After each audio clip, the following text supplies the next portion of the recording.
Yeah, I have to, tip my hat to how effective right-wing media has become, where they're able to really gaslight people and into thinking that what's happening in front of them is not actually happening.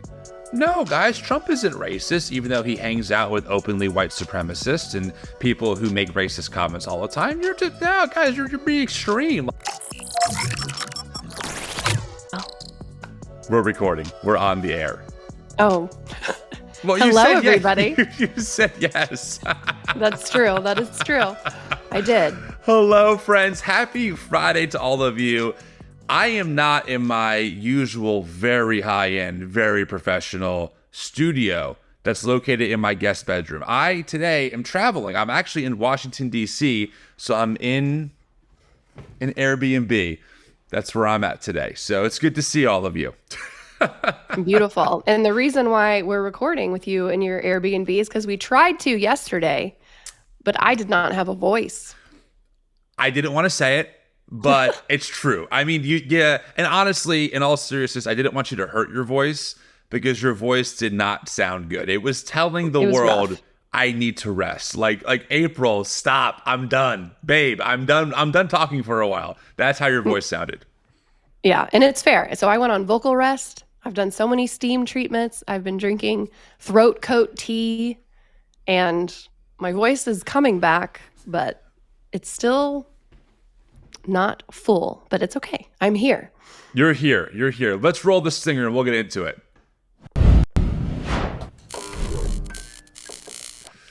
Did you know that throat coat is like the worship leader standard? Like every morning, whenever I played drums in the worship team, every morning at least one vocalist had throat coat in their cup because their voice wasn't feeling right. So I'm even though I've never tried it, I'm very familiar with what that is. Oh yeah, it could just be like a musician or a vocalist in general, not just a worship leader thing. No, it's exclusively worship leader, guaranteed. So I do want to say I am in an Airbnb in Washington D.C.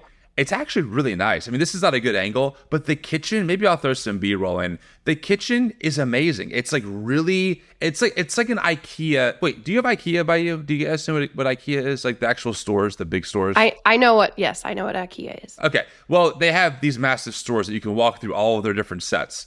The kitchen here is pretty much an IKEA set. It's really cool. The grout of the tile is blue. So it's like a white tile, blue grout situation. And then the appliances are all blue. I don't know. I just thought it was really cool. And I'm like, this is a really swanky spot. So thank you, person who booked this for me. So that is pretty cool. Congrats. Yeah. Thank you very much. I really appreciate that. All right, friends. As always, welcome to the recap. Every Friday, April and I try and bring you what's been going on in the news. Like I said, I'm in DC because, shocker alert, I can share this now. I've been really honored to be a part of a group of people who have crafted a statement on Christianity and democracy. And I have not done this yet as of this recording, but by the time you see this, it will have happened. I'm actually helping to facilitate a conversation on a podcast with, get ready, I'm kind of fanboying, Jamar Tisby, Kristen Dumais, Diana Butler-Bass, Robbie Jones of PRRI, and Jim Wallace. I'm kind of freaking out about it. Yes, I know. That's really cool. I know. I've been working behind the scenes with Jim. We have a camera crew coming in. I'm kind of behind the scenes helping them manage it. And I will say, this is one of the many cool things, TNE folks, that we get to do because of your support. So this is one of those things that's been behind the scenes for months. This statement on democracy has been hush-hush. They told us don't release it until Thursday. And so it's been very cool to have the support of the community, whether it's financial or just the cheering me on to go do this work, because sometimes there are things happening behind the scenes that we can't share yet. And this is one of them. So it's been very cool to be a part of that. I got to be honest. I'm very excited. And I'm looking forward to being part of this Summit on Democracy. They're doing like a 2-day event, Thursday night into Friday, that is getting a pretty wide coalition of different Christian voices, mainline, evangelical, etc., Catholic, to come together to think about how do we as Christians do our Christian duty to preserve democracy for the sake of all of our neighbors, which is really a great response to the rise of Christian nationalism. So I'm very excited. I think that's great. And who better to do it than our own Timothy? Stop. I've gotten DMs from that now, thanks to you. Hello, Timothy Chalamet. Like, I've started hi. a movement. You have. Between Blueberry Coffee and Timothy Chalamet, I don't even know where to go. Yeah. Anyway, yeah. So, how are you doing, April? Are you doing good? Besides your voice betraying you, is your voice okay? I really hope it holds up for this recording for all of our sakes. I hope so too. I haven't talked in like 30 hours really, so it's doing okay. Well, Okay. let's press on. Okay, I've got my tea. We'll press I will on. just tap out if I need a moment. No, do whatever you got to do. You do you. Are there any things we have to repent for before we move on to our main topics? We need to repent because we have forgotten to continue reading about the glory bus. I said it right. You did because you called it something else off the air. That's true. I keep forgetting to. And listen, I've gotten millions of messages of people begging me for the ending of that book. Yes, I don't even have it with me, but I've been reading over the past few weeks the Sean Feucht book, The Glory Bus, not to be confused with something else. And I left you off. I left you all on the cliffhanger, and I keep forgetting to bring it back up. So I'm sorry. I repent. Yeah, we don't have pads. Yeah, so we repent for that too. I was going to say that too. I also repent for not having the music because I'm on my mobile rig. So I'm using a laptop, which this is going to sound so bougie, but I forgot to bring like my actual mouse. So I'm using the trackpad and my wrist keeps on cramping up. I'm like, it really hurts. You get carpal tunnel. So if this show is really not as smooth as usual, have some grace, audience. Just have some grace. I'm trying to make it all work as much as I can. It'll be great. You and I also on Monday were interviewed together by the letter hack, who's apparently a raging leftist. Yeah, I didn't know much about his platform until we were there, but that was interesting. That was I want that picture of us though. Oh yeah. I want that picture. If I get it, I'm gonna frame it. That's a great picture of us. I'm like, it is a good picture. Yeah, I realize that as I get older, like, okay, I didn't tell the audience this. So, I officially have stopped playing music with my band. Officially, my last gig was last week, and I was reflecting on that because I've been a musician since I was 11. I played consistently, and this is the first time in my life where not only am I not playing, but there's really no plans to find a new place to play, and there's really no desire. I mean, I've been so grateful for what I've been able to do as a musician over the course of my life. Got to do some amazing things, but I love TNE. I love my passion, my brain space is just here all the time. And I was kind of in my feels this weekend. I'm not sure how you get, April, but I get into these moments where I get very introspective and just kind of get a little melancholy, a little emo. I throw on some old school emo music, just kind of let myself get into my feels. And I did that because I'm like, this is really crazy that for the first time in my life, I'm not looking to play music again. I'm not playing music anymore. And I'm kind of okay with that. And it just kind of reminded me that like life is always moving and changing. And so the reason why I say all that is because these pictures of moments like that, of you and I on a podcast, yes. And he colored it in too. So there's an actual colored or like a shaded version. There's a clear version somewhere. Yeah. I want to print that out. So we have that because this stuff isn't forever. At some point, this podcast will be no more. And I want to have memory of that. Oh, you're muted. You're muted. Dang it. What's your go-to emo music? I get into some Yellow Card. I used to get into Brand New a lot, like some of their early stuff. I got into Taking Back Sunday. And then I also am a big Emery, Under Oath. I'm still an evangelical loved hardcore Emery. kid. I'm a huge Emery fan. So yeah, I think I get into some of those moods. I'll put on old Blink that really I have a lot of feelings and attachment to, especially as a drummer, because Blink 182's self-titled album, that's the album with I Miss You and Feeling This. I learned that entire album note for note. It was one of the hardest things I've ever done. So I have strong emotional attachment to that album. So I'll throw that album on, things like that. I love that. In high school, when I was a senior, I was in a Screamo worship band. What? We had Screamo worship songs. We're the whole song wasn't Screamo, but we had Screamo parts. I of love worship that. songs. It was That's pretty so fun. cool. I would love to know if people in the I think you put this in the comments, but like if they do the same thing, like if there are days where I don't know, you just kind of feel a certain way. I don't really have a word to describe the feeling. It just for me, it's very reflective. It's very just like things are changing, and that's not a bad thing. Like, I'm okay with that, but my brain and body have to kind of catch up to the moment. So. Also, I smoke Black and Milds when I do this. I get in my car, I smoke a Black and Mild, I put on emo music, and I just drive. Wow. Yeah. Is that That's like TMI? that's like an emo montage in It a really is. movie. My hair grows out long, a jet black. I put it to the side. It's like covering one of my eyeballs. So. We were so cool. We were. I'm sorry. At least I was. I can't speak for you, but I was definitely cool. I wore really tight shirts that said Under Oath on them and black Hot Topic pants. I was so cool. That you alternated with your pro-life shirts. Yeah. Yeah. My abortionist homicide shirts. Absolutely. Yeah. Yeah. Mm-hmm. Yeah. Good times. Good times. But we're not there anymore, are we? Now we're here. Yeah. Now we're in unprecedented times. Yeah. Nice segue, April. Great. I'm feeling some kind of way today, but yes, I'm unprecedented. Where should we start? I mean, a lot of things have happened over the past week. Including a second assassination attempt. Yeah, potential for sure. There are still, I mean, they're treating it as such. Luckily, thank God that Trump was never in the line of sight of this person, which is a yes, thank you. That's great. Yeah, I'm pretty sure didn't they catch the guy before he ever fired any yes, shots he or did. anything? Yeah. And just so I will say this every time, we said it last time, we here at TNE condemn all kinds of violence aimed at anyone, including our political opponents. Obviously, we have a strong value of non-dehumanization. We would never celebrate, hope for, wish anyone to be assassinated.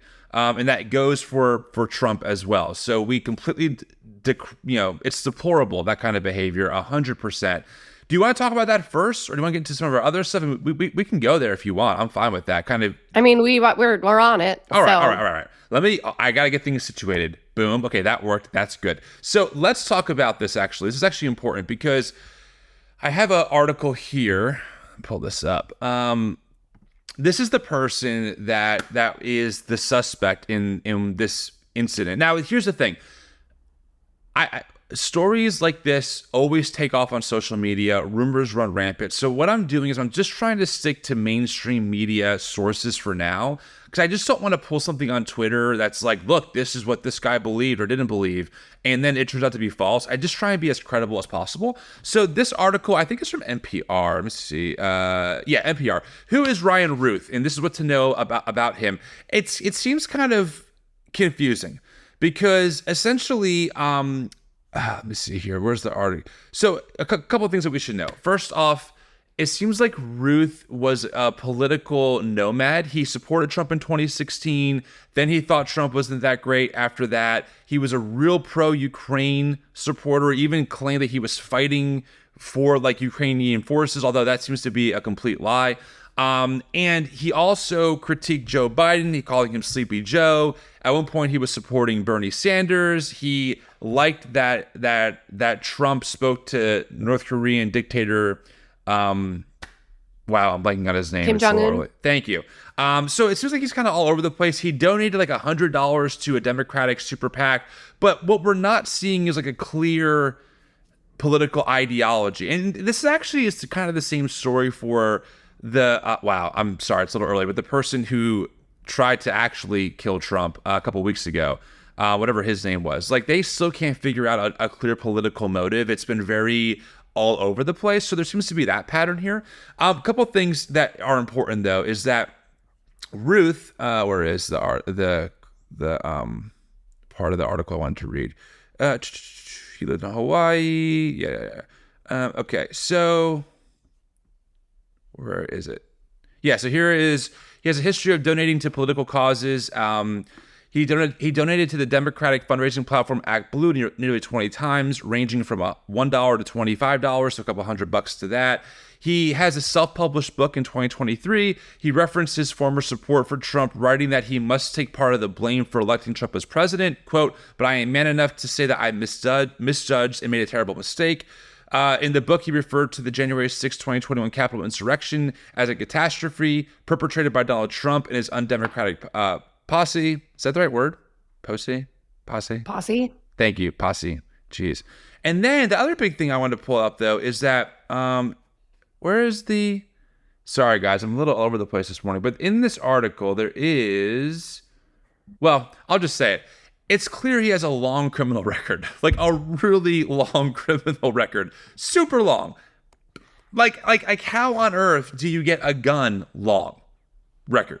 And so what I would say to this is, I don't care who you are, what you do. The problem is the guns. Like, we're going to say this over and over again. How did someone like Ryan be able to get access to, I think they called it an AK-47 style rifle, and be able to do almost what it seems like, it's suspected, we don't know yet, but it seems like he was trying to do.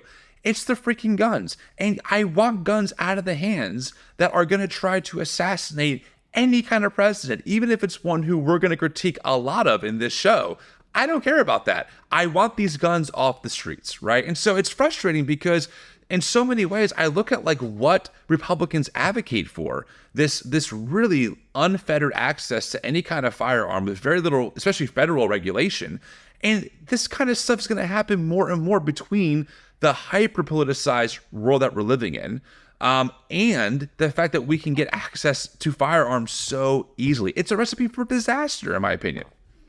Right. And I don't think a lot of Republicans like to frame the gun control debate as Democrats taking guns away from Republicans, as opposed to putting in safety measures that protect everybody. Yes.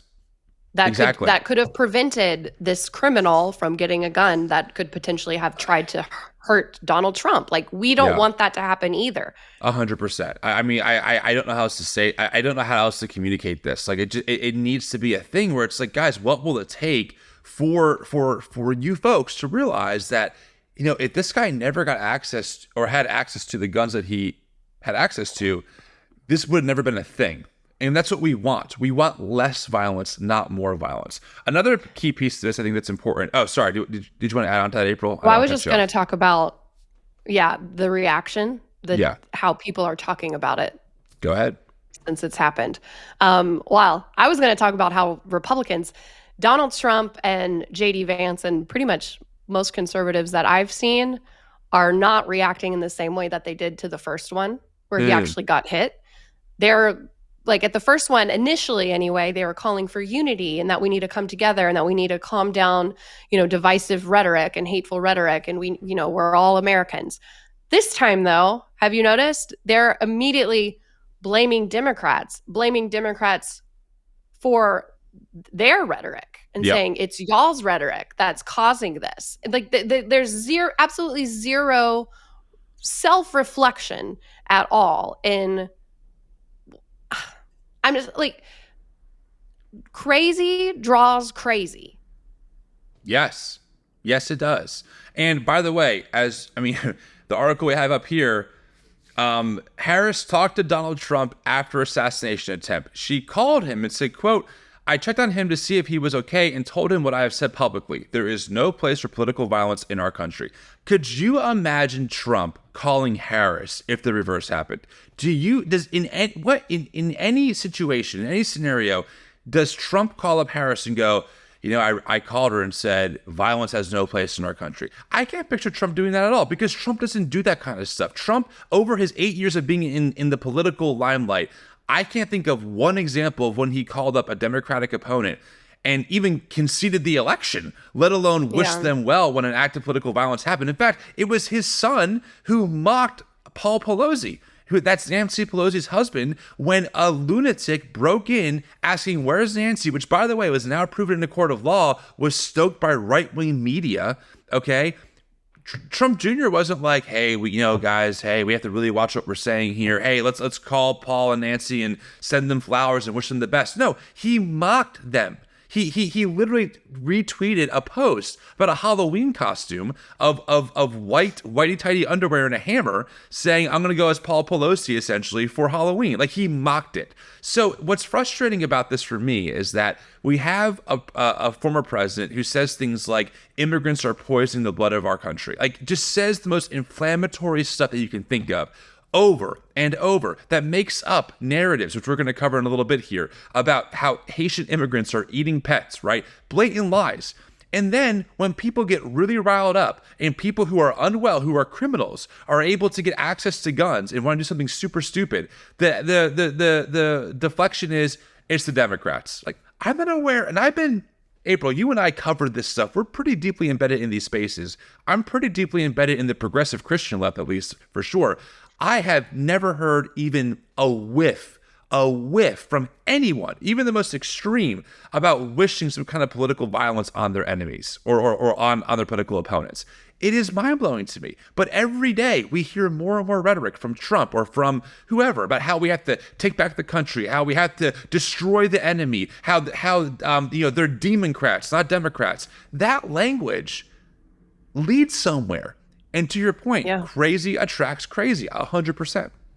Well, and Trump and Vance, I mean, even at the RNC and continuing on, they're regularly calling Kamala Harris and Joe Biden, like they're calling her Commie Kamala, they're calling her communist, fascist, Marxist, that she would end democracy. How many times have we seen right-wing media, Christians coming on the air that say, if Kamala is elected, your rights as a Christian are going to be taken away? Like, totally. They're the ones fueling all this for, and yeah, Democrats and us too have said, like, if Trump is elected, that's a dangerous thing because of Project 2025 and rights will be taken away. But the difference is we have evidence and facts on our side, and rights have already started to be taken away. Yes. And we are sounding the alarm on things that Donald Trump has actually said. He said, "I will be a dictator on day one." Like, that was out of his mouth. And then they have the audacity to turn around and be like, "You're calling him a dictator. This attack is on you." I'm like, no, Trump said that. Trump has been praising dictators and calling them great leaders this entire time. He wants to, in Project 2025, he wants to, which he's even said this was part of his wanting to do even outside of Project 2025, which he regularly disavows, but to change the class of the federal workers in Washington, D.C. at the White House to be, instead of them being a political class that's nonpartisan, to make it to where he can fire them, which means if that's enacted, which is his plan, he's going to be surrounded by only yes men, which means the checks and balances that were there in his first term will not be there in his second term. Yes. Like, these are actual things that they have written out in a plan. Right. So us saying this is what they're going to do is not us making up some kind of fear-mongering. It is us just repeating their actual freaking plan, and then they have the audacity to turn around and blame this on us. Like, no, you have been fueling the fire this entire time. It is not the same thing, and it pisses me off. Anyway. No, I mean, preach. I mean, okay, so last debate, Trump cited Viktor Orban as someone that he looks up to, okay? Hungary, and there have been books written about this. It's a great case study of how there is a weakness to democracy. People with authoritarian leanings can use the democratic process to undermine actual democracy. So, for example, in Hungary, there are technically free elections, but Viktor Orban and his administration have done things all throughout to make sure that the deck is stacked against their political opponents, right? Like, for example, they've gotten rid of almost all dissenting media. They stopped funding certain media outlets. They've redistricted things, so it's really hard for an opponent to get any kind of traction. Again, it's technically a free election, but it's a rigged game. And Trump is citing him as someone who is the beacon of, yeah, this guy's doing great work. I mean, Viktor Orban has been the prime minister since 2010 in Hungary. 2010. Think about that. For 14 years, Viktor Orban has ruled in Hungary. And it's amazing how he just keeps winning elections over and over. So you're right, April. And this is such an important point, because especially these like white evangelical moderates are like, well, guys, both sides say crazy things. Both sides are kind of out there. It is not the same playing field. What Trump and his team and the people he has next to him, Russell Vogt, who wrote Project 2025, I mean, these people are very clear with what they want to do. Project 2025 is 900 pages. 110 conservative organizations came together, led by the Heritage Foundation, to write a 900-page detailed playbook of what they want to do and what they want the next conservative administration to do. And Trump is like, I never heard of this before. Yet J.D. Vance, his running mate, wrote the foreword to a book written by the founder of the president of the Heritage Foundation. These people are lying to you. And Trump has given like the keynote speech at the Heritage Foundation conference before they made this plan and like referenced the plan. Like he knows about it. And his Agenda 47 is very similar to Project 2025. It's 100%. Really not that different. 100%. And just to be clear, if anyone can show me when Kamala Harris or J.D. Vance attended whatever would be the Marxist version of that, or has some 900-page communist playbook written by all the commies in America, which we all know are so many with huge funding, let me know. Like, I would love to see the 100-page playbook that is like, here's our communist manifesto for 2025. Like, here it is. This is for Harris to... It doesn't exist. Right. So when this rhetoric of they're Marxists, they're communists, which by the way, this is rhetoric as old as American history. This is not new. OK, this has been in our psyche for a long time. It is a dog whistle. It means it is absolutely fear mongering. But when they say that, or I mean, we covered this on the show on Wednesday. When Eric Metaxas says if Harris gets elected, you're going to see an attack on Christians like you've never seen before. He's lying to you. He's lying to you. White evangelicals and Christianity has unprecedented power, prestige, and public visibility in America. And by the way, Harris and Waltz are both Christians. Shocker alert. Yeah. Harris is Baptist and Waltz is Lutheran. Like, give me a break. And as someone who was raised in this world, as you were as well, as a former Christian nationalist, but didn't know it at the time, shameless plug, buy my book, Star Spangled Jesus. Pre-order. Where's the book? Actually, here. Yeah, here. Right here. Do I have the applause? Okay, I do have the applause. Leaving Christian nationalism. Oh, you know what? Fun fact. I meant to say this. If you want to make Christian nationalists mad, my book is published by a Christian faith imprint of a larger publishing house. So if my book does well, it's going to rank on Christian lists. I looked the other day and it was right beside some masculine man book that was like, Be a Better Man. And the foreword was by Charlie Kirk. And my book was right by it. And I was like, oh. You know what? We're going to put a link in the show notes here in the description to go pre-order.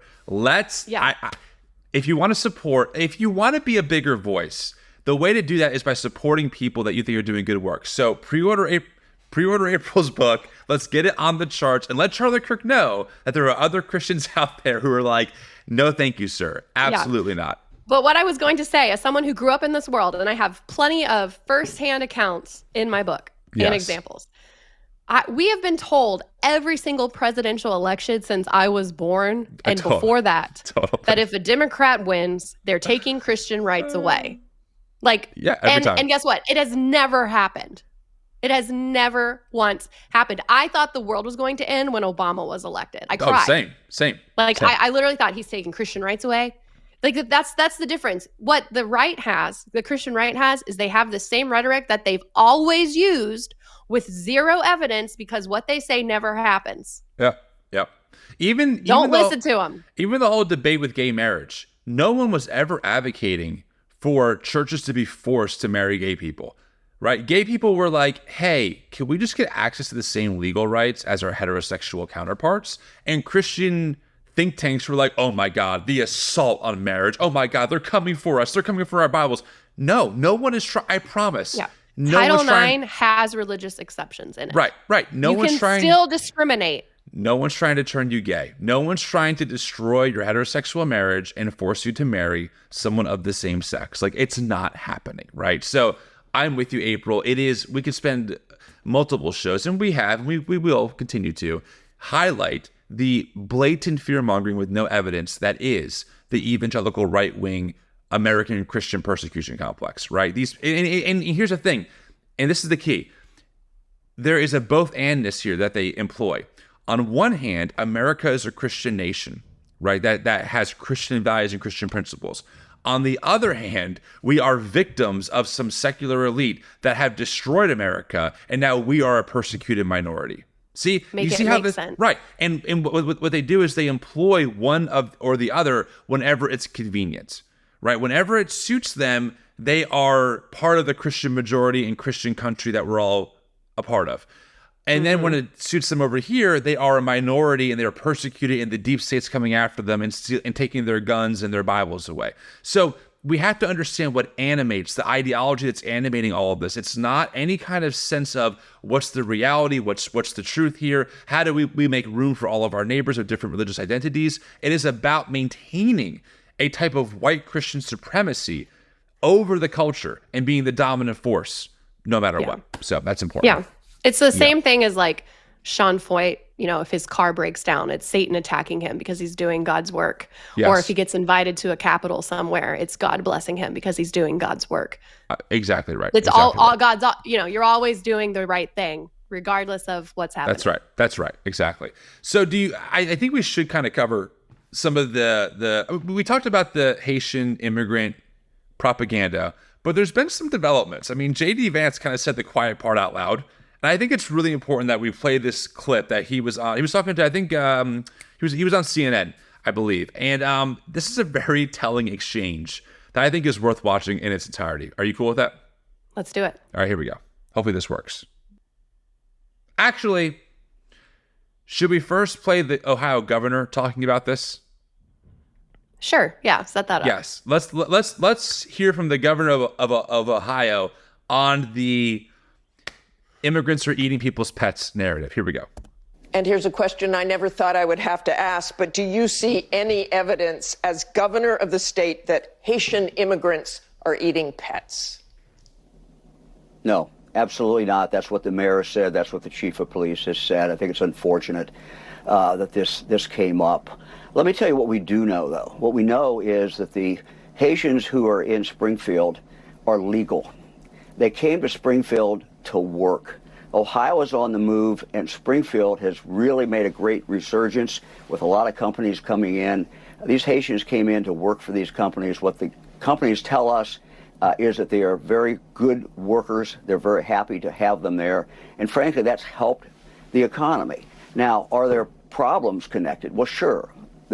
When you go from a population of 58,000 and add 15,000 people onto that, you're going to have some challenges and some problems, and we're addressing those. We're working on those every single day. Primary care is essential.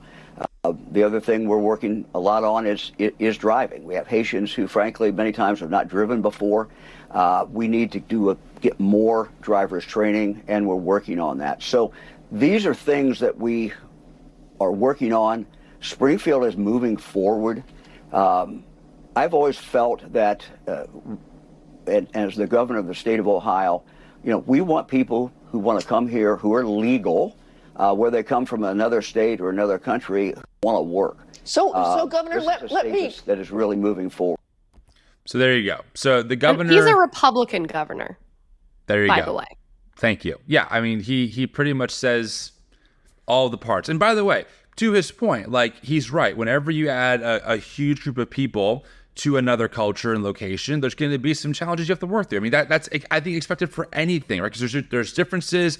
To his point, some people haven't driven before; they have to be trained. Yeah, that's normal. But in typical, I don't want to use the F word, the fascist word, but in typical fashion, people who are bad faith actors will take normal challenges that exist anywhere in the world at any given time and exploit them, and then add another layer on top of that to make it seem like there's been some kind of invasion, when in reality, a lot of these companies actually courted Haitian immigrants and said, hey, come on over, we need more workers, and they were happy to work, right?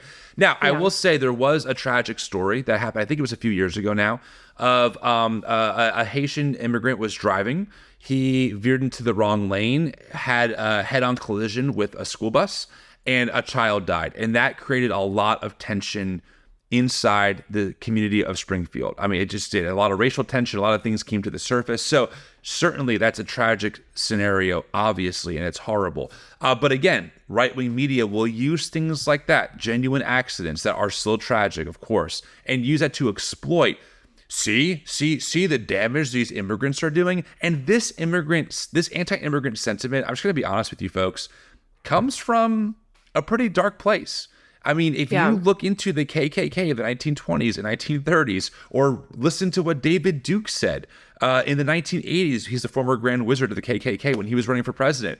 It is the same stuff. It's the same anti-immigrant. They're flooding our nation. We need secure borders. We have to maintain, the voting population. It's the same stuff that we hear today. So this rhetoric comes from somewhere, and it will exploit real scenarios, right, for that anti-immigrant sentiment. I do think a lot of the anti-immigrant rhetoric started around that boy dying. His name was Aiden, and it was 1 year ago. Oh, 1 year, okay. But Trump and Vance have used that story to really try to amp up a lot of fear and hatred against the immigrant community.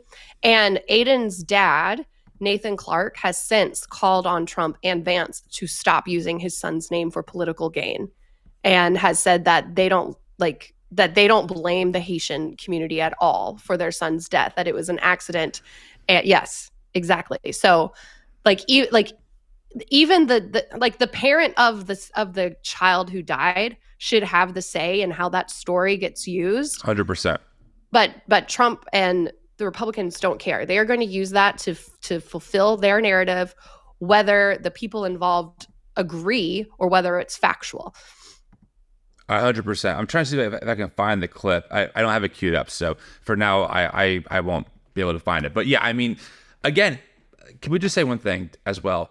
This also demonstrates that Trump and Vance don't really care about Aiden's life, right? Because they have no desire to honor the wishes of the parents. Instead, Aiden is simply a pawn. He's a tool to be used to stoke and play on already existing fears in America to advance a certain political agenda. So it's just honestly, it's pretty despicable when you think about it, right? Because here we have the father of a child who's no longer here saying, please stop using my son's death for your political gain. You're disrespecting us and the family. And then Trump and Vance, in the name of, we care about our constituents, we care about the lives of people who who live in these societies and in these towns, are now ignoring that and using that to stoke fear about people.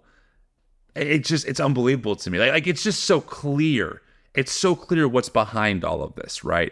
And that's incredibly frustrating. So do you want to play the JD Vance clip then of him just saying the quiet part out loud? Yeah. And I think this kind of further proves the point. So this is JD Vance talking about the false narrative that he and Trump have stoked along with right-wing media. Here we go. Just once and for all, you again started this in part by saying that, at which Donald Trump repeated on the debate stage, that, and he didn't say anything about the policies that you're talking about. He just said Haitians are eating dogs and cats. Can you affirmatively say now that that is a rumor that has no basis with evidence? Dana, the evidence is the first-hand account of my constituents who are telling me that this happened. And by the way, I've been trying to talk about the problems in Springfield for months, and the American media ignored it. There was a congressional hearing just last week of angel moms who lost children because Kamala Harris let criminal migrants into this country who then murdered their children. The American media totally ignored this stuff until Donald Trump and I started talking about cat memes. If I have to, but it wasn't just a meme, create stories so that the American media actually pays attention to the suffering of the American people, then that's what I'm going to do, Dana, because you guys are completely letting Kamala Harris coast. Wait, we got to back that up. Listen again closely to what he just said. Just listen again to what he just said. are talking about cat memes. If I have to, But it if wasn't I have just a to meme, create stories so that the American media actually pays attention to the suffering of the American people, then that's what I'm going to do, Dana, Wow. because you guys are completely letting Kamala Harris coast. You had one interview with her. You talk about pushing back against me, Dana. You didn't push back against the fact that she cast the deciding vote on the Inflation Reduction Act, which is why a lot of Americans can't afford food and housing. You just said We that ought you're to be creating talking a about story. public policy. Awkward pause. Sir, you just said that you're creating the story. What's that, Dana? You just said that this is a story that you Yes. created. So the eating dogs and cats cre- thing is we- not We are accurate. creating. Dana, it comes from firsthand accounts from my constituents. I say that we're creating a story, meaning we're creating the American media focusing on it. I didn't create 20,000 illegal migrants coming into Springfield thanks to Kamala Harris's policies. Her policies did that, but yes, we created the actual focus that allowed the American media to talk about this story and the suffering caused by Kamala Harris's policies. Do you That is unbelievable. That is unbelievable. That he said the quiet part out loud and then tried to walk. He didn't even really walk it back. He just said, we're creating the stories to get the media to focus. Just like, wow, And dude. I think so. After all of this happened, obviously, so I saw some conservatives, including Allie Beth Stuckey, who was like, he shouldn't have brought up the dogs and cats thing. That's unfounded. She's now walked that back. Of course they have, because they're shills. They don't care about truth. Like, I don't know how to explain this to people. These people do not care about truth. They tell you they're standing on truth. They tell you they care about truth. They tell you they care about science and biology, and they don't. They just, sorry, I'm ranting, but they just don't. They do not care about the truth. There's no evidence. Zero. I don't know if you None. saw on Twitter. I still see all the conservative things, but a few days ago they were sharing this video, an account named Chris Rufo. Yeah. Do you know who Chris Rufo is? No. Oh, can I just tell you really quick? Yeah, Chris please do. Rufo is the person who intentionally orchestrated the critical race theory mantra. He actually tweeted that the goal is to turn the term critical race theory into a catch-all phrase to freak people out and to make them think that Marxism is here. I'll find the tweet and put it in the screen in a second. Chris Rufo is a far-right, bad faith actor who intentionally stokes bullshit fear, right, and takes terms and hijacks them. When he did that with CRT, then he got the attention of Trump. By the way, he's also part of the like college. The college administrative like oversight committee in Florida. DeSantis brought him on.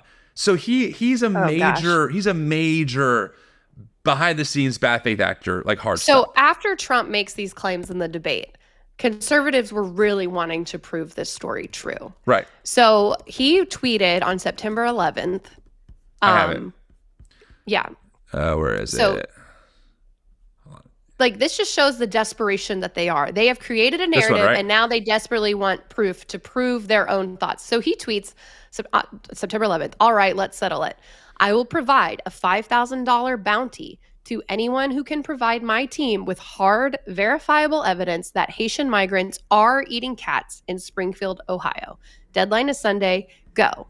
And then a few days later, he tweets out, supposedly, exclusive, we have discovered that migrants are, in fact, eating cats in Ohio. We have verified with, quote, multiple witnesses and visual cross references that African migrants, not Haitians, African migrants in Dayton, not Springfield, the next city over from Springfield, barbecued these cats last summer. So this is from over a year ago, supposedly.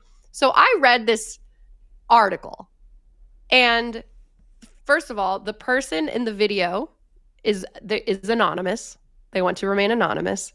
And you can see there that maybe those are cats. I don't know. Who knows? That's it. That's their verifiable proof.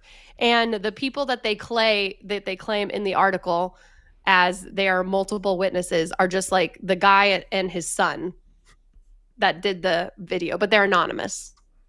So This is what they do. This is what they do. Even if this is true, even if this is true, which I've got questions. But that's one case from over a year ago that's not about Springfield and not about Haitians. Exactly. And they're literally spreading this as proof that Haitians are. And literally in the article, they're like, now we know that this doesn't necessarily show that Haitians are doing it, but if they're doing it in Dayton, they're probably doing it in Springfield. So that's like, it's literally their whole slippery slope like thing that they hate that they're now using. Like, well, if they're doing it and then Springfield, it's like, this is not evidence. This is not how you prove a story. The xenophobia is off the charts. Like, they are so desperate to hate on, by the way, not white immigrants, but on darker skinned immigrants. They're so eager to hate on them.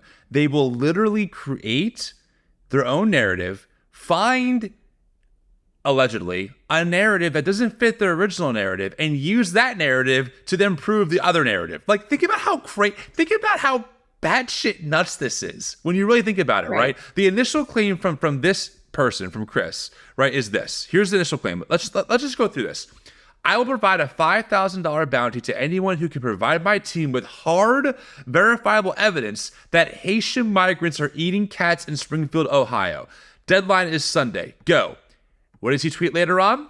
Oh, we have discovered that migrants are in fact eating cats in Ohio. What does he mean by that? Someone who's anonymous, that's not hard or verifiable, says that there's an African migrant in Dayton, the next city over, barbecued, allegedly, whatever this is apparently a cat last summer. So even his own his own standard has not been even close to being met.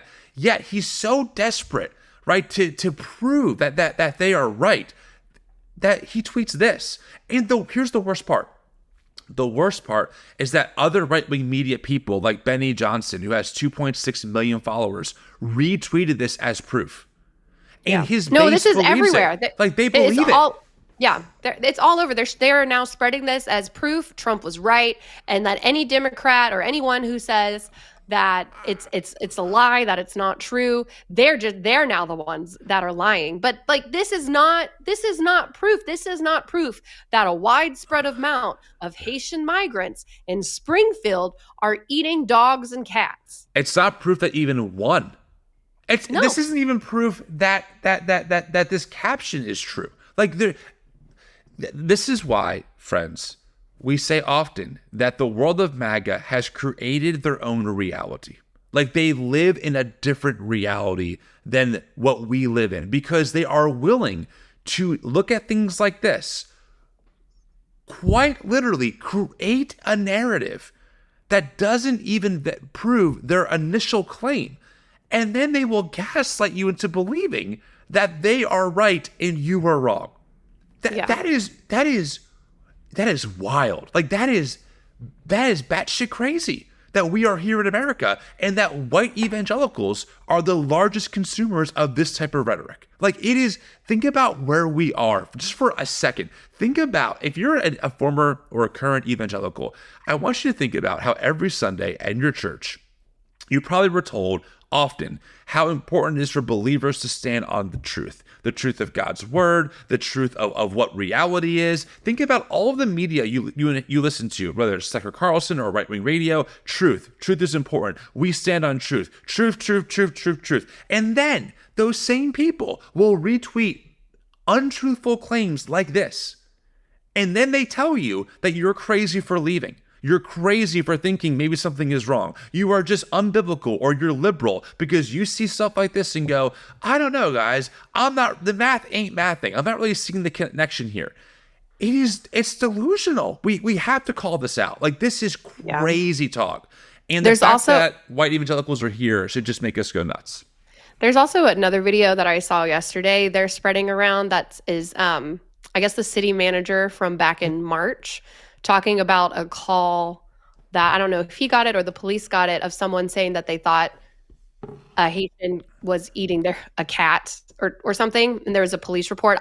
This was after I pulled all the stuff, so it's not in there. But if you watch the video that they're even spreading around as further proof, in the video they say, but like, the police checked it out, there's actually no evidence of this. He was just saying there was one Right. call. And even in the police report that they're spreading around on Twitter, and I haven't verified whether it's accurate or not, but even in the one that they're spreading, at the bottom, it says that there was no evidence that it was a cat. There was no fur. They saw like bones and they're just like no evidence that that their claims are true. This is the same world that will look at mounds of evidence by courts, by congressional hearings, that the election was not indeed stolen, and will say, no, it was stolen. Like, they will look at, I mean, literally out of 60 court cases, or 61 court cases, 60 were overturned. 60, including by Trump's own appointed judges, including the Supreme Court. And they will look at you in the face and say, the election was stolen, and Haitian immigrants who are here illegally, not true, are eating pets. And also, we're the ones standing on truth. We're the ones who have the objective take on reality. Just think about that for a second. Like, think about that for a second. How far gone this world is. And really quick, April, just to kind of drive the point home. This is the tweet. Chris Rufo is right here. This is his tweet here. This is in 2021. He said, this is about critical race theory. The goal is to have the public read something crazy in the newspaper and immediately think critical race theory. We have decodified the term and will recodify it to annex the entire range of cultural constructions that are unpopular with Americans. This is who Chris Rufo is. He is purposely a bad faith actor. This is what they do. And I'm so over it. Like, I'm just over it. I'm full of ranty thoughts today. I'm over it. Yeah. Well, I've even seen JD Vance and a lot of Republican pundits say Kamala basically shipped 20,000 illegal Haitian immigrants to Springfield, which is not true. The estimated numbers between 12 and 15,000. Yep. And they're legal. Right. They're here legally. Right. The Ohio governor, who's a Republican, verified that. He said they're here legally. They're here to work. They've been working. Companies love them. They're hard workers. And they want to accuse Democrats of harmful rhetoric that's causing violence. Look at what they're causing in Springfield. There's been multiple bomb threats. Yes. At multiple schools. Schools have had to shut down for days. The Haitian people there don't feel safe leaving their homes. Yep. Like, they have stirred so much fear in that community on baseless claims. One of the universities had to shut down because there was a school shooting threat that was claiming to target Haitian immigrants.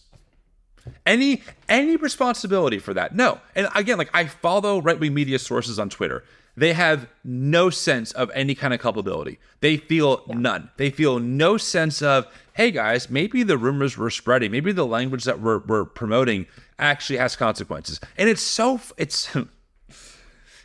funny, April, because this is kind of a side note, but it's important. I'm not sure if people know, but there has been a DOJ essentially indictment claiming that there have been 4 or 5 right-wing media commentators who were funded by Russian, pretty much by the Russian state to promote pro-Russia propaganda. Tim Pool is one of them. He's one of these right-wing people. Now, Tim Pool, it's just so funny hearing these people talk about personal responsibility and ownership and, working hard so that way you're not poor, right? Like, it's always about that until they are found to be taking Russian money illegally. And then Tim Pool says in a tweet, I swear, I'm a victim. I'm a victim here. I had no idea. I'm a victim of Russian propaganda. It is just, and this is how it is for them. Like, these people will say stuff all day. They will push rhetoric all day. They will say things that are so dehumanizing all day. And the second it gets aimed back at them, oh, look, the deep state hates us. We're under attack. We're being persecuted for our faith. I'm a victim here. I'm a victim. They are, I don't even have the strong enough language. They are children. They are immature children who can take no responsibility. Every accusation is actually a confession. That's what it comes down to. And it is, we're at a point now, especially with the election being so close, where I just have no time to put it mildly or put it lightly. We just have to expose this space for what it is. It is full of bullshit. It is full of it. And it hurts people. That's why we're so angry. It hurts our Haitian immigrant neighbors. It hurts the people of Springfield, Ohio. Who are real human beings. Yes. Those are people we're called to love, especially if you're claiming to be a Christ follower who's supposed to love your neighbor. Those Yes. are our neighbors. Yes. That we have now demonized an entire group of people for something that's not even true. Yeah. That we're trying to use for political gain. And that is what Christian nationalism has become. It's become a movement for political gain.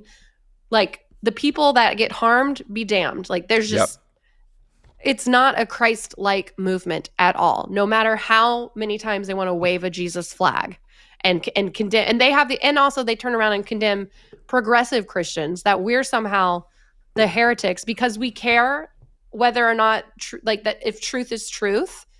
Ugh.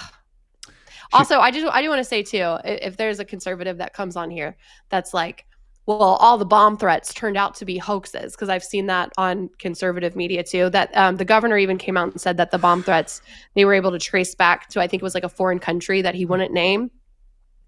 That does not take the responsibility off of Trump. We never said Trump was the one making the bomb threats, but he created a story that got so big that whoever it was felt the need to call into that to stoke chaos, regardless of who made that call. That is still because someone made up a story. Yeah, and look, we can trace this back to when libs of TikTok, whenever they exposed a teacher who was queer, the bomb threats that followed. My friend Billy Horde, who's been on the show many times, a trans woman, has said, like, when I was a teacher, libs of TikTok blew me up, and the school was getting death threats. So no, there's a pattern here with this movement all the time. But again, all of a sudden now, personal responsibility for one's actions is not in play. Oh, no, not my fault. It's your fault. I mean, it's unbelievable. Here's some good news, though. There is some good news here. I did want to highlight this. Look at this picture. Okay, so this is a picture of a Haitian-owned restaurant in Springfield, Ohio, being maxed out for food. Citizens in the town, it says here, Ohio community supports Haitian restaurant following week of false pet eating claims. So the good news is that a lot of people are attending all kinds of restaurants and small businesses to support the Haitian community. And honestly, when I saw this picture, I got pretty choked up. I really did. I was like, thank God that there are good people doing the work and showing support for their neighbors, despite the amount of hate and vitriol and national attention that have been focused on immigrants just trying to make a living and just trying to take care of their families and do what's right. So this was encouraging.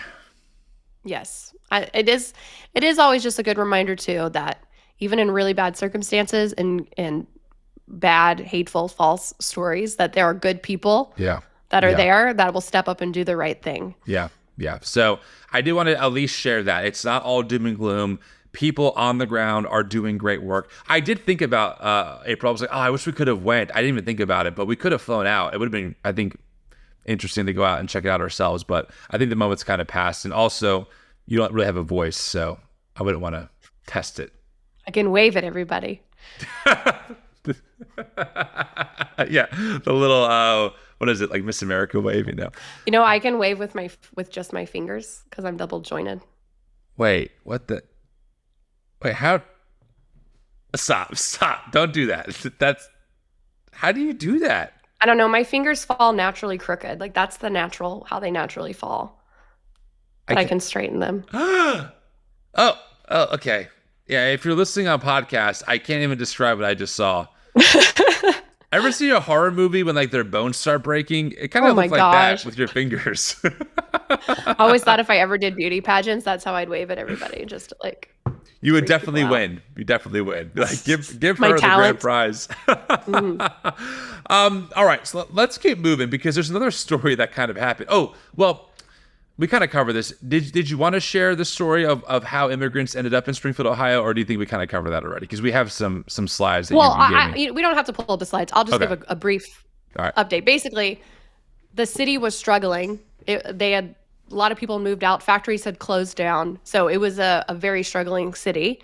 And they wanted factories to move there. So they got some factories there, but they didn't have workers. Like, the local people wouldn't work for what was being offered. So they reached out, like a few Haitian families ended up coming over, and the companies themselves said, hey, we need more workers like you, invite your friends. And so they basically got an invitation from these companies, and that's how all these Haitians started going to Springfield specifically. It was not some big ploy by Kamala Harris. And it wasn't all at once. They've trickled in over like the last 5 years. So what you're saying is that there were people who wanted to work hard and make it in America and were courted by businesses, the free market, to do that. And they said, yes, we will do that. So they essentially did what Republicans want everyone to do. And even that wasn't enough because they have dark skin and they're not from America. So now they're the target of this. I mean, again, just the rhetoric folds in on itself so often. So, okay, Good to know. Gosh, the other story we wanted to talk about is Laura Loomer. Laura Loomer. Do we got to talk about this? I guess we kind of have to. Laura Loomer, she is something else. She's like a right-wing commentator who is she's really out. I mean, she calls herself a white ally. Does that tell you what you need to know? And she's been traveling with Trump. Yeah. Supposedly she helped him prep for his debate. Right. I mean, I got to pull this up. Yeah. Laura Loomer is so racist that even Trump aides are like, yo, Trump, you really shouldn't have Laura around you. And Trump's like, no, she's great. Like, she's a good friend. We should hang out. And yeah, she flew with him to Philadelphia to prep him for the debate with Harris. She went with him to the 9/11 memorial, and she is a 9/11 denier. Yes, she's a conspiracy theorist. She has promoted... Or not denier. She says it was an inside job. Right. And that is what is, again, like, I just think about the people that Trump hangs around with, and it's amazing that we're here. Like, it's amazing that we're here. That a former president who's running again is hanging out with people who really say maybe 9/11 was an inside job. And, hey, I'm a white ally.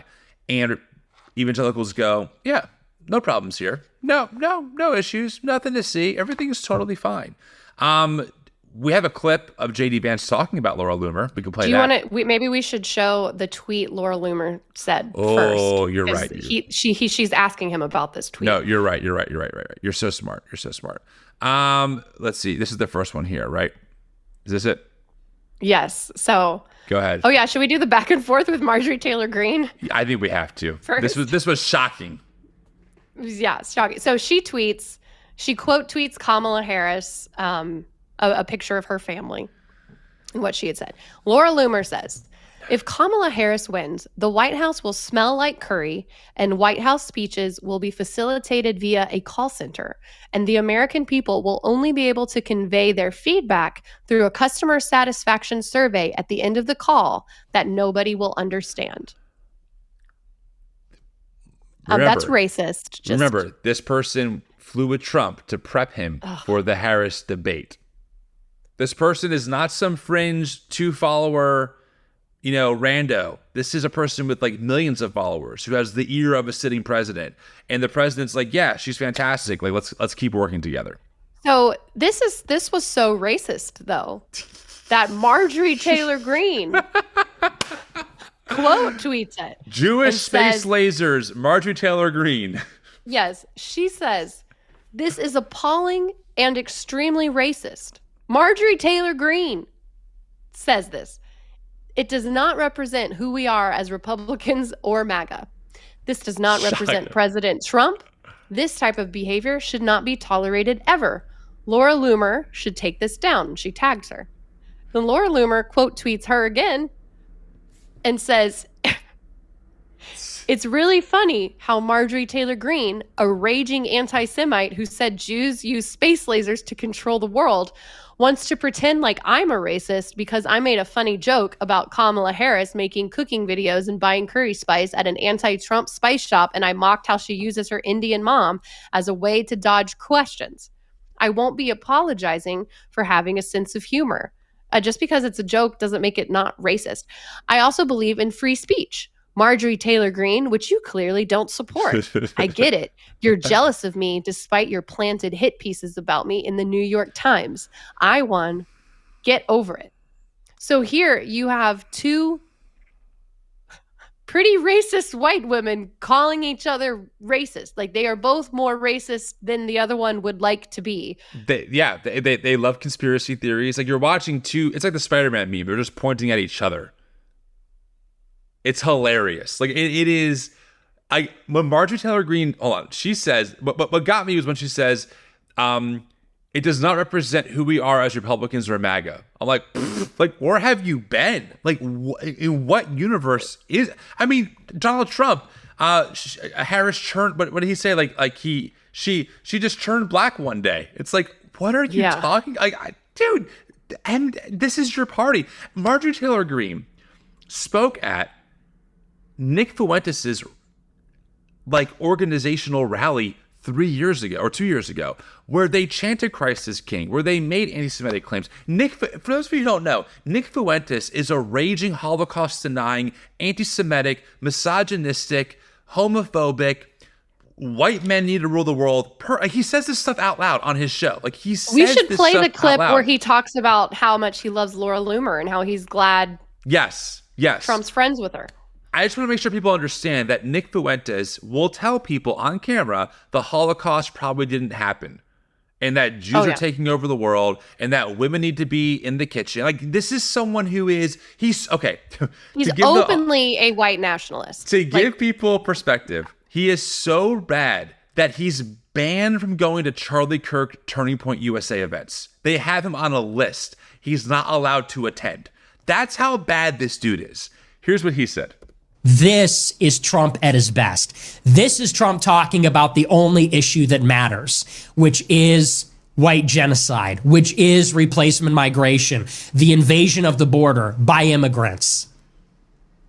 Finally. And if you go back and watch this show over the past few months, people called me a Trump hater.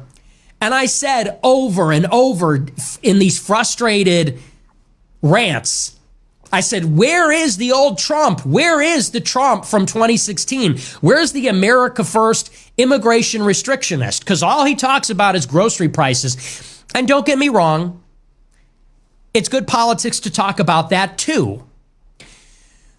But you must make the election a referendum on immigration, because if it's a referendum on abortion, you're going to lose.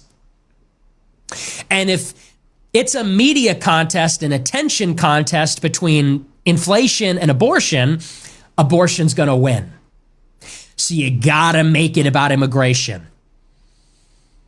Finally, someone in the campaign is listening. Someone is heeding my advice. They brought back Corey Lewandowski from 16.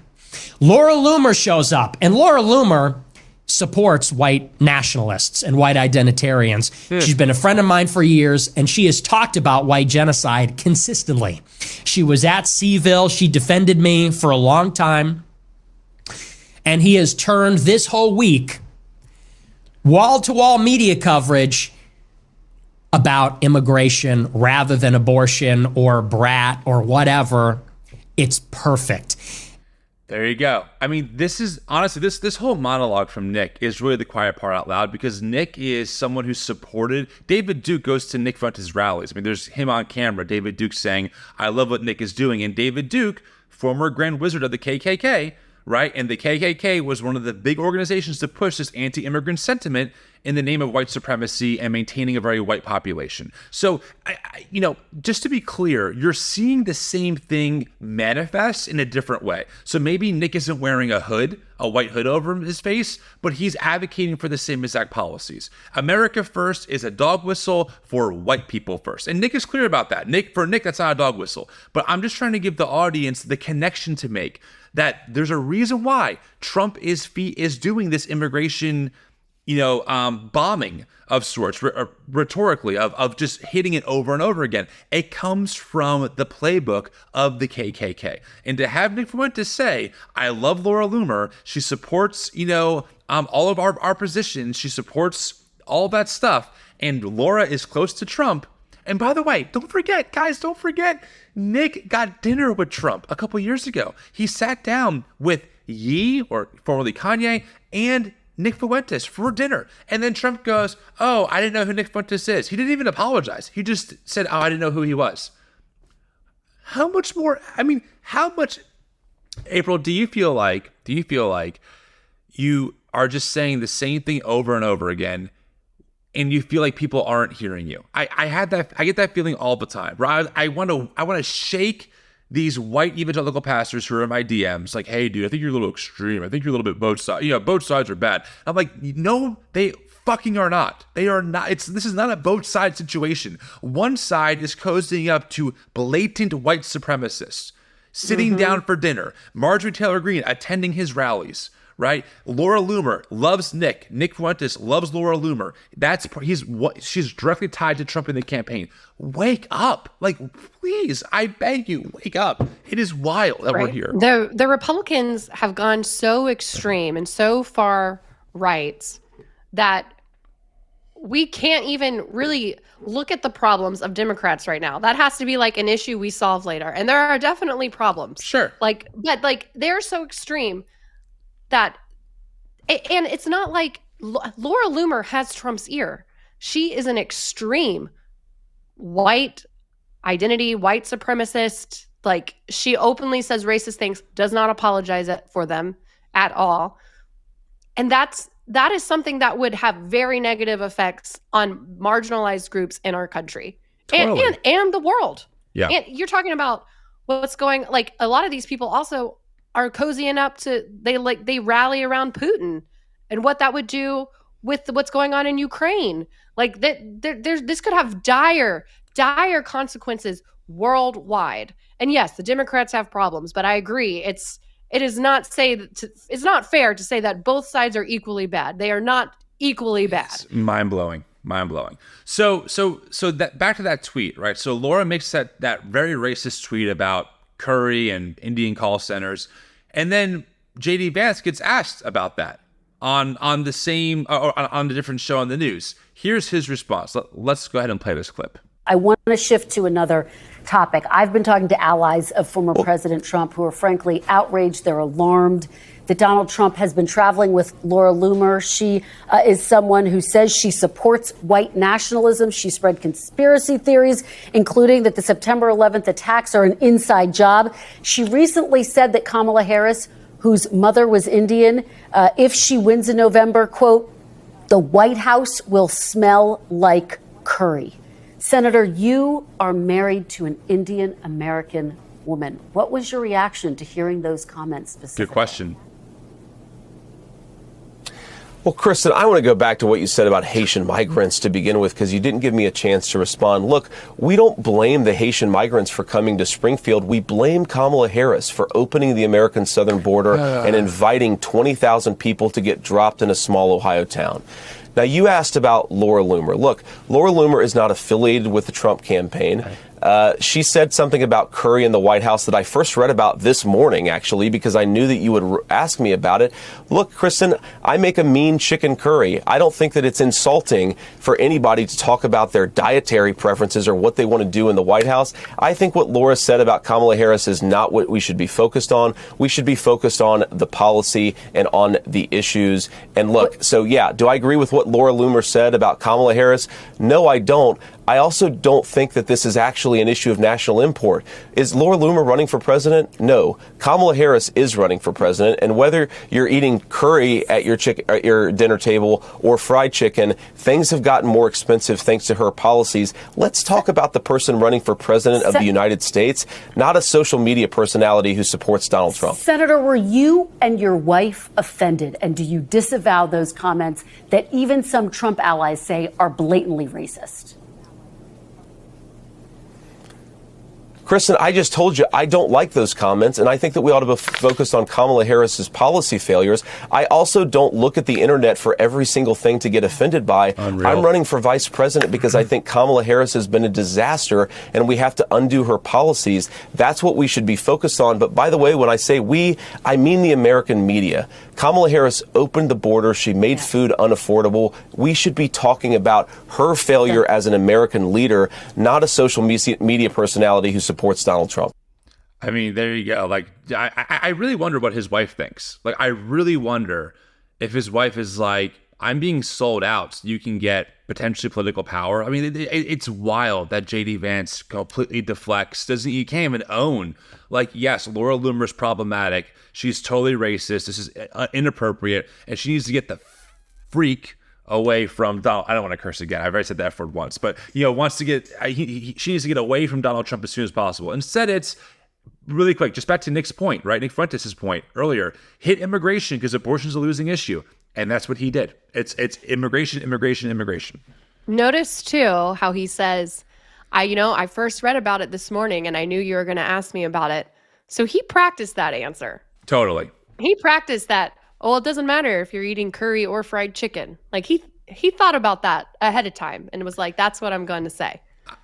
It is impressive. Yeah, I have to, tip my hat to how effective right-wing media has become, where they're able to really gaslight people and into thinking that what's happening in front of them is not actually happening. No, guys, Trump isn't racist, even though he hangs out with openly white supremacists and people who make racist comments all the time. You're being extreme. Like, Trump isn't that person at all. I mean, maybe he talked about how Harris just turned black one day, but there's no racism in his bodies. Guys, they don't want violence. Saying that immigrants are poisoning the blood of our society, which is riffing off of what Hitler said in Nazi Germany. No, it's just a coincidence. It's happenstance. No, I mean, yeah, Trump talking about how things might get bloody. No, guys, come on, you're being extreme. That's not violent rhetoric. Like it's really impressive how they do that and how people go, yeah, you're right. What's happening in front of us is not actually happening in front of us. I mean, it is wow. It does seem like they are changing their strategy a little bit because for a few months there, it seemed. I mean, Trump was still saying weird things like about Hannibal Lecter and whatnot, but it seemed like he was trying to be more moderate. Right. Like he tried to present himself as a little bit more pro-choice. Right. And now it just seems like they're catering to their far right base. Totally. And I don't know how that's going to play out for them, but it does seem like I think Trump's realizing he's not going to lose his base no matter what he does, because there's so many people that believe that Kamala Harris is a Marxist, that she is a communist, that she's going to take away, like they believe things that are just blatantly not true. Well, that's because Trump has become their source of truth. Like Trump is the one who shapes truth for his followers, and that's why he could do no wrong. I mean, Trump literally could be caught on camera punching Kamala Harris out. And they'd be like, yeah, I mean, guys, what happened off camera? No, listen, it's not what you think. It didn't really happen like that. They would create a narrative that would still give their support for Trump. There would be nothing that he could do that would make them go, this is too far. This is too far. And that's what happens with populists like Trump. I mean, this doesn't happen in a vacuum. These kinds of people don't come to power in vacuums. We can look at the history of how things like this happen over and over again. And unfortunately, we're in one of those moments in our own historical context in America where we're watching what happens when people, based on fear and resentment, and maybe even some truth, like the economy, inflation, sure, these are all true things, right? Like I know for me too, I think millennials are the first generation in America that have it harder than the previous generation, right? Housing is more unaffordable. We know all that. So those fears about how can I pay my bills or how can I find affordable healthcare are true. The problem is that the Republican Party largely, not all, but largely has been responsible for doing that. Reagan economics exploded the wealth gap, right? Privatizing healthcare more and more and giving healthcare companies more and more power and control over who can get approval for procedures and stuff only explodes the quality of healthcare that we get, and also the medical debt that America has. Credit card companies that charge crazy rates for inflation, they're able to rewrite policies to get those things passed legally. So we know why this is happening, but for right-wing people, especially like Trump, they play on those fears to then actually benefit their own economic elite. This is actually called, there's actually a term for this, it's called the conservative dilemma. How do you get people to vote for you when you represent the interests of the top 1% ultimately? And there's actually a whole history of this, of how Reagan did it and how other folks have done it. But this is like this, again, not in a vacuum. How can Trump talk about how he wants to cut taxes and we know that those tax cuts will mainly go to the upper 5 or 1% of the country, and yet poor white folks are all about Trump? How does that work when they're actually voting against their own economic interests? So we'll dive into that, in the coming weeks about how we kind of got here. But again, this stuff does not happen in a vacuum. Yeah. No, yeah. I saw a video where they were interviewing MAGA supporters at Trump rallies. and someone was complaining about the current taxes. And the guy was like, this is Trump's tax plan. Like, we're still under Trump's tax plan. And she's like, no, we're not. Like, just didn't believe it, even though it's true. Like, they just, there's a disconnect and a refusal to look at actual evidence. But they look at, Chris Rufo's $5,000 bounty evidence claim, and they're like, that's proof. But then they look at, dozens of journalists and multiple sources saying this claim is actually not true. And they're like, nah, that's fake news. 100%. I'm trying to see, is there let's see. Yeah, I'm looking for a graph to kind of show what I'm talking about here. Yeah, I mean, this is a good, there's a bunch here, but yeah, I'm just saying that there's a lot of evidence. You can look this up, the wealth gap, when it really exploded, all that kind of stuff. And you can tie it back to the idea of trickle-down economics. So it's just important for us, again, to know where this stuff comes from. So do you want to get into some of the tweets of the week? I mean, I feel like your voice has been great. I don't want to test it. I don't want to push it. So do you want to start landing the plane? Yeah, let's do tweets of the week and land the plane. All right, here we go. Let's do it. So let's see here. I have a few that you gave me that were really good.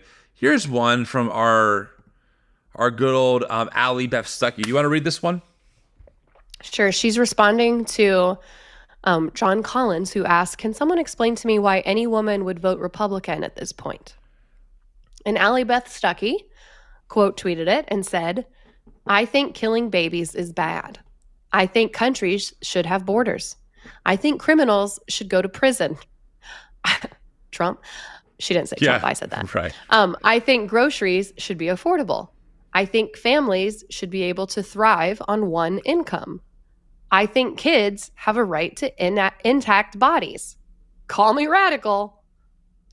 The one that so many of her sentences are just like, one, that I think kids have a right to intact bodies is like such a dog whistle. There's literally no place where they're doing surgeries on your children. Like that's not happening. And even if a child is trans, surgeries do not happen until after puberty. The only thing that happens in childhood, if you ever looked into gender affirming care, is puberty blockers, which are reversible. My favorite line here is, I think families should be able to thrive on one income. Really, Allie, who keeps on fighting against raising the federal minimum wage? Which party tried to gut Obamacare? Which party doesn't want kids to have free lunches in schools? Which party gutted the affordable childcare portion of the Build Back Better bill? Like, again, like how do people believe her? Like, just fact check all of this. Fact check all of this. I think countries should have borders. We do have borders. Who sabotaged the most conservative border immigration reform bill in American history? Donald Trump. Trump called his people to sabotage it because he knew it would look bad for this campaign. Does Allie care about that? No, she doesn't, because she is foolish. Allie Stuckey is foolish. That's the most polite way I can put it. She is ignorant and she's foolish. And she repeats talking points that, when you examine them a freaking centimeter below the surface, have nothing. There's nothing behind them. Yet 28,000 tweets on this, or likes on this. I think criminals should go to prison. Bill Clinton is the one responsible for the mass incarceration in America. We have the highest rate of mass incarceration out of any, I think, at least developed country, if not out of any country. Like, we have the highest prison population. It's crazy. The person she's voting for is the convicted felon. Yes. Also, I don't know anyone who agrees with killing babies. Okay, we're gonna be here all day, but yeah. Okay, number one. All right, number two. There you go. Joel Berry. Okay, so you read this one. You describe the picture. So the picture, I'm trying to... Looks like is that a guillotine? Yeah, I think so. It's like a picture of some people beheading someone, and it says... Sorry, I can't read that. All I see is Marie Antoinette. Okay. I don't really get this tweet. I'm not sure why I picked it. Maybe I wasn't thinking. But you know what? Hold on. Let's change it. This one I don't really get. Let's do this one. There we go. This is a better one. I did not proof that other tweet. I'm sorry, everyone. I don't understand it. He was just saying that leftism leads to violence. Yeah, but I don't understand the picture that he was like. I couldn't connect the dots for people. I don't know what he's talking about. So, Gotcha. This one's from the Transformed Wife. I can read this one if you want. Go for it. Not one woman in the Bible had a college degree.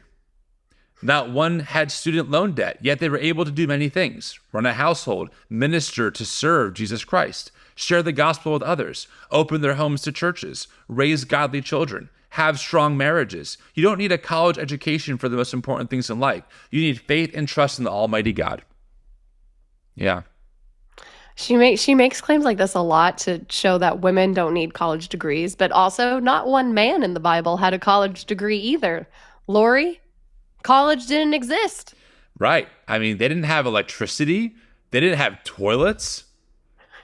They didn't have cars. I'm just saying, I mean, dude, how far do you want to take this, Transformed Wife? Like, if that's the case, like I would say just live off the land and, good luck to you, because we got to keep it biblical here. Right. I don't remember the Apostle Paul talking about his bachelor's degree. Right. Yeah. Jeez. Okay. And the last one that I had to pull up is this one. This one really got me. This one sent me. This is Josh Dawes. He runs a podcast that's like something. It's like the anti-woke podcast or something like that. But he's all about, calling out the woke. This one, I actually appreciate him being so clear. This was from 2 days ago. I think he's riffing off of the Haitian immigrant narrative that we discussed. He says, it's okay to use deception in service of defeating the left. It's not sinning in order to do good. It's being righteously shrewd in order to do good. It's also okay to enjoy it. Lighten up. Yes. Those objective moral values that we were taught in Sunday school about how lying is wrong and how we have to have integrity. Well, for Josh, it goes out the window when it's used for a good end. The ends justify the means. Notice too how he just says defeating the left. Like the left is the ultimate evil of our time. Who is the left? I'm still trying to figure it out. Also, his podcast is called The Great Awakening. That's it. Thank you. The Great Awakening. Yeah, I also saw some people recently talking about how it's okay to use deception. There was no context with this tweet when he tweeted it, but I saw Megan Basham saying something similar too, and she was talking about Matt Walsh's new movie where he pretends to be a liberal and wears a man bun. And it's called Am I Racist? Yeah, Am I Racist? Yeah. Oh my God. You know what's funny about this? This is a real interesting connection. I remember when 9/11 happened and there was the Islamophobia and the freak out. Now, I was a conservative Christian then, so I just believed whatever I heard from Sean Hannity. But I remember that part of the critique and the reason why people did not trust Muslims in America is because according to these white evangelicals, in Islam, you're allowed to lie to declare jihad on the country that you want to take over. And that was a big thing of like, well, we have to be so afraid because look, they have no problem lying. That's how unethical they are. And here we are now in 2024, and I'm watching my own Christian tradition embrace and promote how it's all good. It's totally fine to lie if it means defeating the left. So it's just so interesting watching the fear tactics become the actual plan. Implementing again the ability to lie. Now we're justifying lying. Like, wow, who is the moral relativist in this situation, right? I mean, in some ways, you and I get accused of that all the time. It's like, wow. Yeah, in some ways, it's refreshing that they're being honest about lying. Totally. Oh, but thank you for being clear. Yes. Like, how can they not look themselves in the mirror and be like, you know what? I don't think I'm following the Beatitudes and the teachings of Jesus, and I don't think I'm really living my neighbor. Or granted, even the 10 Commandments, thou shalt not lie, is like kind of a big one. Let your yes be yes and your no be no. I was taught that's why we don't swear, because our yes should be yes. Well, unless you're part of the Great Awakening podcast. And then, you know what? Lying is totally okay as long as you're going to defeat the left. In fact, you should enjoy it. You should enjoy the process. Who are these people? And they'll every sit here and accusation is a confession. Yeah, but they'll sit here and point fingers at us that we're the ones being heretics because we affirm queer people. We love too much, and they're like, well, we openly lie, but y'all are the ones being led by Satan. Yeah. Okay. Give me a break. Give me a break. This was an extra ranty episode. I get that, but I'm done. I'm done pretending that there's something salvageable about this right-wing media space fueled by white evangelicalism. I do not know how you attend these churches on Sunday, you sing songs about God's love for you and for humanity, and then you listen to someone telling you that Haitian immigrants are eating people's pets and we have to protect the border. How many of these people went on missions trips to Haiti? For real, dude. And have talked about praying real. for the Haitian people, and now they're just demonizing them. But it makes me so mad. It's like a righteous anger because you are hurting human beings that are made in God's image. Yep. I really hope that this episode lets people feel very vindicated who have seen the same stuff and have not had words to put to it, because I know we're not the only ones. I know we're not the only people who grew up like this, who believe and follow Jesus and go, how can this space claim to do the same thing with these outcomes? So you're not crazy. You're not crazy. It is crazy. It is wacky. It is antichrist. It is all the things. And the more we have to expose it, like we just have to. There's something deeply rotten about what's happening in these spaces. And the fact that white evangelicals, even these moderates, are more concerned about transgender people and queer people than they are about people like Nick Fuentes sitting down with their president, right? And hanging out with Laura Loomer, who's right next to President Trump, praising her for being a white nationalist. I think you got a problem. I think your moral compass is really out of whack. I'm just saying. So. Yep. That's all I got to say about that. Happy Friday, everybody. Happy Friday. Thanks for being here, friends. It's always a pleasure. Hey, if you like this video, please give it a like. Please subscribe to the channel. It means the world. Super chats are always welcome. We are a nonprofit organization, so all donations, which you can do at the link in our description, or super chats on YouTube, go directly to making this work possible. So hopefully you can find a better path forward in your faith. I'm Tim Whitaker. And I'm April Ajoy. We'll see you next week.